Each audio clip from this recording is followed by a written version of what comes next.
Hi friends, இந்த வீடியோவில் நம்ம டிசைன் பண்ணியிருக்கிற இந்த ஸ்டெப் வாட்சுக்குரிய கோட் தான் நம்ம பார்க்க போகிறோம். ஸோ நான் என்ன செய்துக்கிறேன்டா, ஆக மேலே வந்து எனக்கு தேவையான மாதிரியான சில கோட்ஸை நம்ம எழுதிக்கலாம். முதலாவது யூஸ் பண்ணுறதுக்கு முதல் நம்ம ஒரு ஸ்டேட் யூஸ் பண்ணி இதை செய்து பார்க்கலாம். சரிங்களா? என்ன மாதிரி நமக்கு இது ஒர்க் பண்ணுது. யூஎஸ்எஃப் என்டரை ப்ரெஸ் பண்ணிவிட்டு நான் என்ன செய்கிறேன்டா, இன்டர்வல்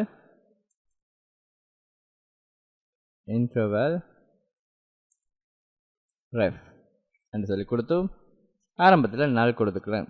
சரிங்களா? யூஸ் ஸ்டேட்டுக்கு பின்னுக்கு வந்து கண்ட்ரோலோட ஸ்பேஸை ப்ரெஸ் பண்ணி என்டர் பண்ணி நம்ம என்ன செய்துக்கலாம்னா நமக்கு தேவையான இம்போர்ட் ஃபங்க்ஷனை கொடுத்துக்கலாம். சரிங்களா? இன்டர்வல் நான் என்ன செய்துட்டேன்டா, இங்கே கொடுத்துட்டேன். இன்டர்வலுக்கு ஸ்பெல்லிங் பிள்ளை இன்டர்வல். Okay, fine. இன்டர்வல் கொடுத்தாச்சு. அடுத்தது வந்துட்டு ஹவர்ஸுக்குரியது யூஎஸ்எஃப் ஹவர்ஸ் டேபை ப்ரெஸ் பண்ணிவிட்டு 0 கொடுத்துக்கலாம். அடுத்தது யூஎஸ்எஃப் என்டர் ப்ரெஸ் பண்ணிவிட்டு மினிட்ஸ் கொடுத்துட்டு இங்கேயும் 0 கொடுத்துக்கலாம். யூஎஸ்எஃப் செகண்ட்ஸ் 0 கொடுத்துக்கலாம். அடுத்தது மில்லி செகண்ட்ஸ்.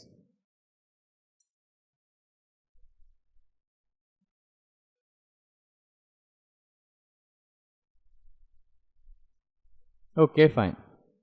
நான் என்ன செஞ்சிட்டேன், இங்கே வந்துட்டு ஹவர்ஸுக்குரியது கொடுத்தாச்சு, அதே மாதிரி மினிட்ஸுக்குரியது கொடுத்தாச்சு, அதே மாதிரி செகண்ட்ஸுக்குரியது, அதே மாதிரி மில்லி செகண்ட்ஸுக்குரியதுண்டு எல்லாமே நம்ம இங்கே கொடுத்தாச்சு. இப்போ என்ன பண்ண போகிறோம்டா, அந்த டெக்ஸ்ட் தான் நமக்கு என்ன செய்ய போகுதுண்டா, இங்கே மாற போகுது இல்லைங்களா? நான் என்ன பண்ணுறேன், 1 by 1 நான் இங்கே கொடுத்துக்கிறேன். ஓப்பன் க்ளோஸ் கேர்லி ப்ராக்கெட் கொடுக்குறேன். அந்த 0 அழிச்சிட்டு நான் இங்கே என்ன செய்கிறேன்டா, ஹவர்ஸ். அதே மாதிரி இங்கே இருக்கிற மினிட்ஸ் அழிச்சிட்டு 0 அழிச்சிட்டு மினிட்ஸ். அதே மாதிரி இங்கே இருக்கிற செகண்ட்ஸ் அழிச்சிட்டு செகண்ட்ஸ். அதே மாதிரி இங்கே இருக்கிற மில்லி செகண்ட்ஸ் அழிச்சிட்டு மில்லி செகண்ட்ஸ். ஓகே, இப்போது இங்கே என்ன நடக்குதுன்னு சொல்லி பாருங்கள். இங்கே போய் பார்த்ததும் எல்லாமே 000 இருக்குது. அதுக்கு காரணம் என்ன, நாம் இங்கே கொடுத்துருந்த இந்த 0 தான். ஏண்டா இதுதான் பை டிஃபால்ட் இங்கே அசைன் அது. அப்போ டபுள் 0 கொடுக்கலாமா? கிடையாது. அப்போ டபுள் கொட்டேஷன்ஸுக்குள்ளே 0 கொடுக்கலாமா? எஸ், அப்படி கொடுக்கலாம். ஆனால் கொடுத்தா என்ன நடக்குமாண்டா, இது நம்பர்ஸாக இருக்காது, டெக்ஸ்ட்டாக இருக்கும் இல்லைங்களா? அப்போது நமக்கு நம்பராகவும் வேணும், ஆனால் 2 0 டிஸ்பிளே ஆகணும்னு சொன்னால் வெரி சிம்பிள். நம்ம அதுக்கு ஒரு ஃபங்க்ஷன் ஒன்று நம்ம க்ரியேட் பண்ணிக்கலாம். 2 டிஜிட்ஸில் நமக்கு நம்பர் வேணும்னு சொல்லி நான் என்ன பண்ணுறேன்டா, ஒரு ஃபங்க்ஷன் ஒன்று க்ரியேட் பண்ணுறேன். ஃபங்க்ஷன்ஸ் என்ன கொடுக்கணும்டா, 2 digits நம்பர்னு சொல்லி நம்பர். இங்கே நான் என்ன எக்ஸ்பெக்ட் பண்ணுறேன்னா, ஒரு நம்பரை தாங்க எனக்கு.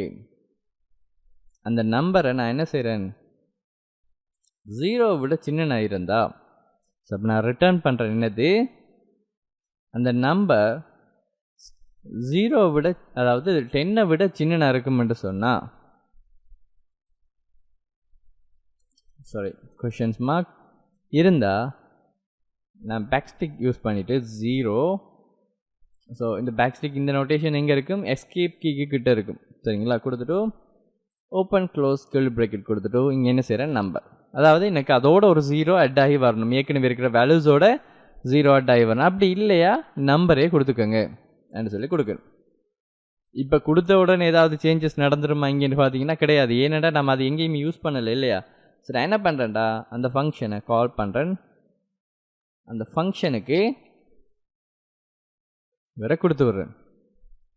இப்போ பாருங்கள், 2 digits நம்பருங்கிறதுக்கு ஃபங்க்ஷனுக்குள்ளே நான் இவரை கொடுக்கேன். அதே மாதிரி இங்கேயும் ஓப்பன் க்ளோஸ் ப்ராக்கெட்டுக்குள்ளே நான் இவரை கொடுத்துட்றேன்.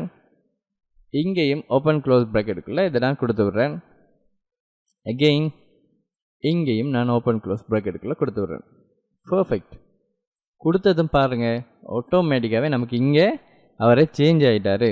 ஸோ அதால் நமக்கு எந்த பிரச்சனையுமே இல்லாமல் நான் என்ன பண்ணிக்கிறேன், இந்த ஒர்க்கை கம்ப்ளீட் பண்ணிக்கக்கூடிய மாதிரி இருக்கும். இப்போ நான் என்ன செய்ய போகிறேன்னு சொன்னால், இந்த ஸ்டார்ட் பட்டனை கிளிக் பண்ணனா எனக்கு இங்கே என்ன செய்யணும், இந்த ஒர்க் டக்குன்னு ஸ்டார்ட் ஆகணும். சரிங்களா, இது வந்துட்டு கால்குலேட் பண்ண ஸ்டார்ட் ஆகணும். அப்போ நான் என்ன பண்ணுறேன், இங்கே வந்து ஒரு ஃபங்க்ஷன் ஒன்று க்ரியேட் பண்ணுறேன் முதலாவதா. ஸோ இங்கே என்ன நடக்கும்னு சொல்லி பார்த்தீங்கன்னா, முதலாவது விஷயம், நான் இந்த ரெஃபரன்ஸை ஸ்டோர் பண்ணி வைக்கிறதுக்கு நான் இங்கே ஸ்டாப் வாட்ச் ஒன்று க்ரியேட் பண்ணிக்கிட்டவன். நான் ஒரு நார்மலாக நம்ம செய்கிற மாதிரி நம்ம என்ன பண்ணுவோம்னு சொல்லி பார்த்தீங்கன்னா, இன்டர்வல் ஒன்று க்ரியேட் பண்ணுவோம். சரிங்களா, ஸோ அந்த இன்டர்வலில் தான் நம்ம என்ன செய்ய போகிறோம்னு சொல்லி பார்த்தீங்கன்னா, நமக்கு தேவையான எல்லா வேலையுமே நம்ம செய்துக்க போகிறோம். அந்த இன்டர்வலில் வரக்கூடிய ரிட்டர்னை ஸ்டோர் பண்ணிக்கிறதுக்கு தான் நம்ம என்ன செய்கிறோம்னு சொன்னால், இந்த இன்டர்வல் ரெஃப்ங்கிற வரை நம்ம யூஸ் பண்ணுறோம். ஓகேங்களா, அப்போ நான் என்ன செய்கிறேன்டா, கன்ஸ்ட் ஹேண்டில் ஸ்டார்ட் கிளிக் என்று சொல்லி ஒரு ஃபங்க்ஷன் க்ரியேட் பண்ணுறேன். ஸோ இந்த ஃபங்க்ஷனில் நான் என்ன கொடுக்கணும்னு சொல்லி பாருங்கள், செட் இன்டர்வல்னு சொல்கிற ஃபங்க்ஷனை கால் பண்ணுறேன். செட் இன்டர்வல் இது பை டிஃபால்ட்டாக ஜாவா ஸ்கிரிப்டில் இருக்கிற ஒரு ஃபங்க்ஷன் தான். நான் இங்கே என்ன செய்கிறேன்டா, 1 கொடுக்கணும்.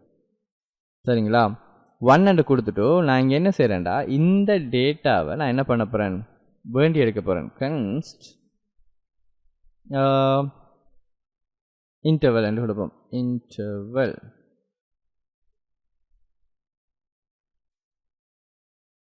ஸோ அந்த டேட்டாவை நான் என்ன செய்கிறேன்டா, செட் இன்டர்வல் ரெஃப் என்று சொல்கிறேன். இந்த ஸ்டேட்டுக்குள்ளே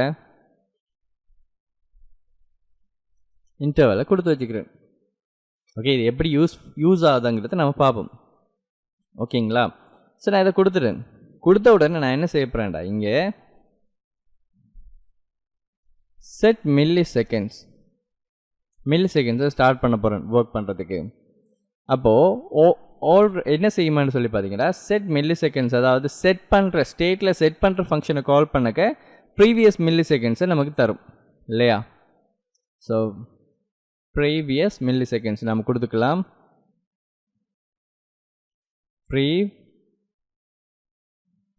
மில்லி செகண்ட்ஸ். ஸோ இந்த மில்லி செகண்ட்ஸை நான் 1 இன்க்ரீஸ் பண்ண போகிறேன். மில்லி செகண்ட்ஸ் +1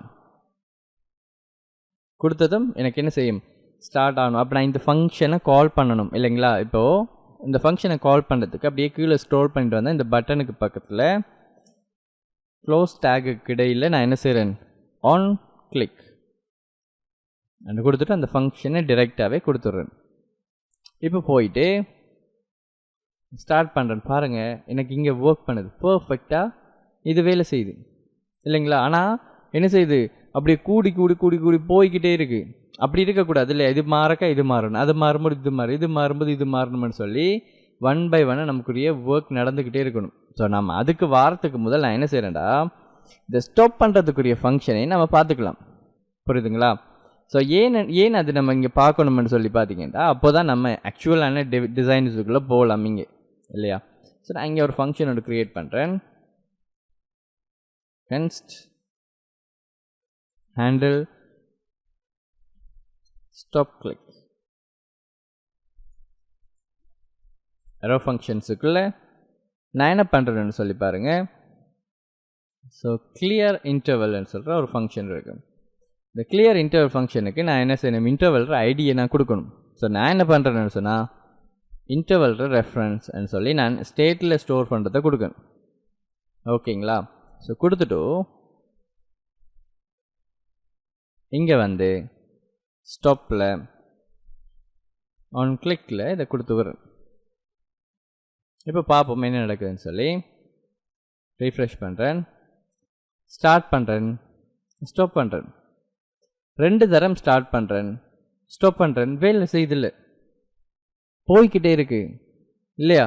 ஸ்டாப் பண்ண அப்படின்னு சொன்னால் என்ன நடக்குது தெரியுமா. இங்கே நாம் இந்த யூஸ் ஸ்டேட் கொடுக்கும்போதோ ரீரெண்டர் பண்ணும்போதோ இங்கே என்ன செய்யுமென்னு சொல்லி பார்த்தீங்கன்னா, இந்த ப்ராப்பர்ட்டியும் நமக்கு சேர்ந்து ரீரெண்டர் ஆகக்கூடாது இல்லைங்களா.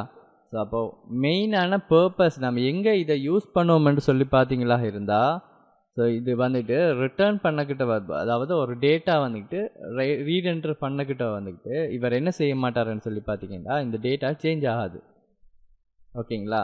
ஸோ அப்போது நார்மலாகவே வந்துட்டு பார்த்தீங்கன்னு சொன்னால் இப்போ நீங்கள் போய் சர்ச் பண்ணி பார்த்தீங்களேன்னு சொன்னால் யூஸ் ரெஃபரன்ஸ் சொன்னால் என்னென்னு கேட்டால் use reference is a React hooks that let you refresh the value that not needed for re-rendering என்று சொல்லும். சரிங்களா? ஸோ இப்போ ரீரெண்டரிங் பண்ணினா தான் டேட்டா ரீஃப்ரெஷ் ஆகணும். அந்த மாதிரியான எந்த ஒரு ரெஸ்ட்ரிக்ஷனுமே இங்கே இருக்காது. ஸோ அப்போ நம்ம ஈஸியாகவே வந்துக்கிட்டு நம்ம என்ன செய்துக்கலாம்னு சொன்னால் இந்த மாதிரியான ஒரு சுச்சுவேஷன் வரக்கிட்டவா ரீடெண்டர் பண்ணக்கிட்டவா வேலை செய்யணுமங்கிட்டவா நம்ம என்ன பண்ண மாட்டோம்னா இதை ஈஸியாகவே ஹேண்டில் பண்ணுறதுக்கு நம்ம யூஸ் பண்ணுற ஒரு ஆள் தான் பார்த்தீங்கன்னா யூஸ் ரெஃபரன்ஸ்.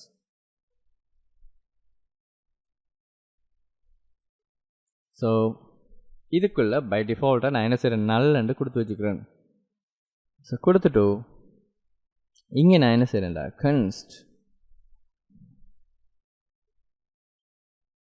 இன்டர்வல் ரெஃப் கொடுத்துட்றேன். ஸோ இப்போது நான் சில சேஞ்சஸ் வந்துட்டு பண்ணுறேன். ஸோ இன்டர்வல் ரெஃபில் நான் இந்த மாதிரி செட் பண்ண இல்லை இஃப் கண்டிஷனில் கொடுக்கேன். ஸோ இன்டர்வல் ரெஃபுக்குள்ளே நார்மலாகவே கரண்ட்னு சொல்கிற ஒரு ஆள் இருப்பார். சரிங்களா? அப்போ அந்த கரண்ட் நல்லா இல்லைன்னு சொன்னால் வேறு என்டர் பண்ண விடுங்க, ஆட் பண்ண விடுங்க. ஆட் பண்ணும்போது என்ன செய்யுங்கடா இந்த இன்டர்வல் கரண்ட்டுக்குள்ளே அந்த டேட்டாவை இன்சர்ட் பண்ணிக்கோங்க. அதாவது நீங்கள் க்ரியேட் பண்ணுற இன்டர்வலை இதுக்குள்ளே கொண்டு வந்துடுங்க, இந்த கரண்ட்டுக்குள்ளே கொண்டு வந்துடுங்க.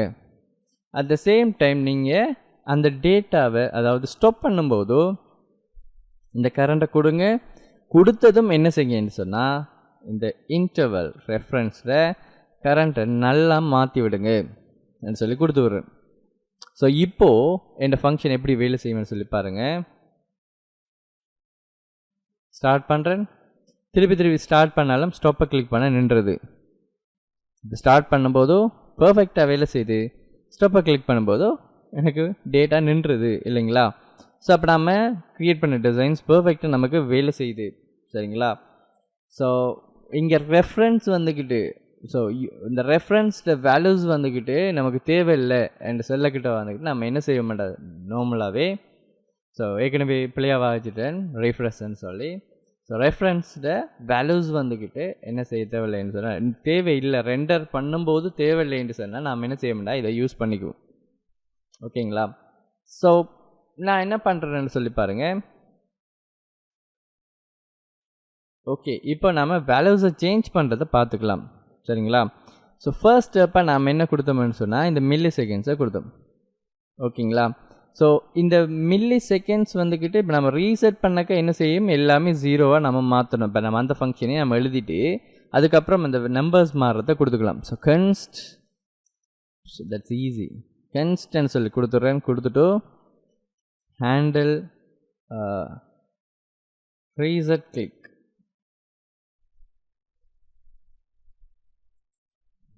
கொடுத்துட்டு இப்போ என்ன பண்ண போகிறேன்னு சொன்னால் ஸோ ரீசெட்டை கிளிக் பண்ணிக்கிட்டவா கிளியர் இன்டர்வலில் திருப்பி கால் பண்ணிக்கிறேன். ரீசெட் பண்ணும்போதும் இன்டர்வல் ஸ்டாப் ஆகிடணும் இல்லையா? ஸோ இன்டர்வல் ரெஃபரன்ஸில் கரண்ட் கொடுத்துட்றேன்.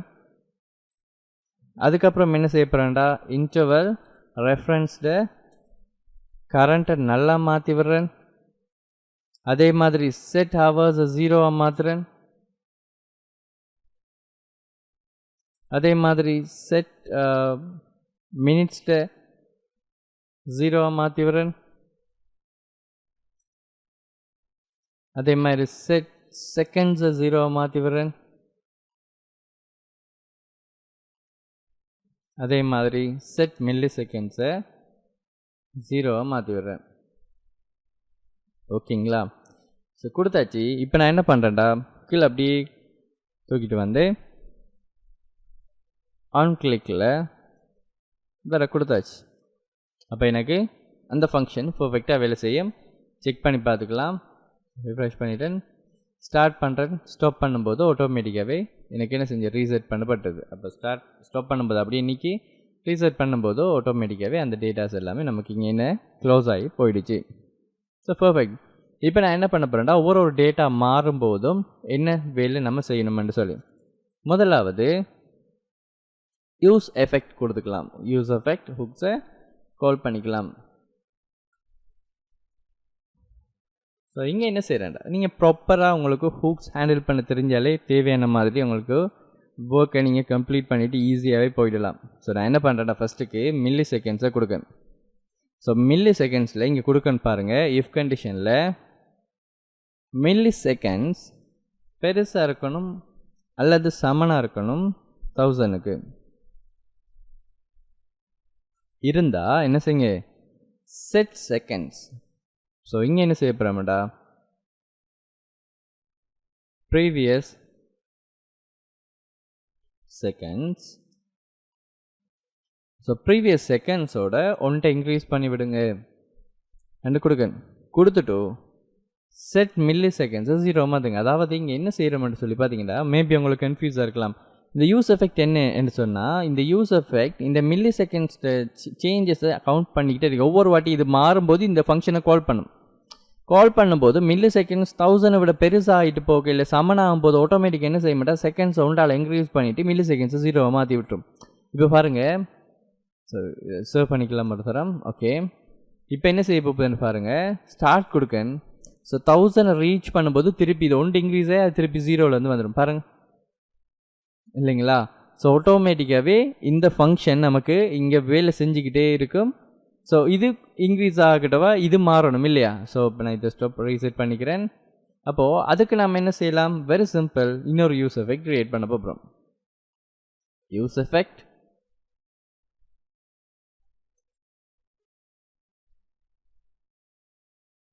ஓகே, இங்கே என்ன செய்ய போகிறோம்னா செகண்ட்ஸை மானிட்டர் பண்ணிட்டு இருக்க போகிறோம். ஸோ இஃப் கண்டிஷனில் எழுதுறேன்னு வந்துக்கிட்டு seconds greater than or equal 60 reach பண்ணும்போது இங்கே என்ன செய்கிறேன்னு சொன்னால் செட் மினிட்ஸ். அப்படி என்ன செய்ய போகிறேன், ப்ரீவியஸ் செகண்ட்ஸ், ப்ரீவியஸ் மினிட்ஸ் கொடுக்கேன். ஸோ ப்ரீவியஸ் மினிட்ஸை நான் என்ன செய்ய போகிறேன், சாரி ப்ரீவியஸ் மினிட்ஸை ஒன்றால் இன்க்ரீஸ் பண்ணி விடுறேன். ஓகேங்களா? ஸோ ப்ரீவியஸுக்கு எல்லாத்துக்கும் பி போட்டு வரதால நான் இதுக்கும் பி போட்டுக்கிறேன். ஓகே, ஒன்றால் இன்க்ரீஸ் பண்ணுறேன். இன்க்ரீஸ் ஆன உடனேயே ஆட்டோமேட்டிக்காக என்ன செய்யணுமான்னு சொல்லி பார்த்தீங்கன்னா இந்த செகண்ட் 0 மாறிடும்.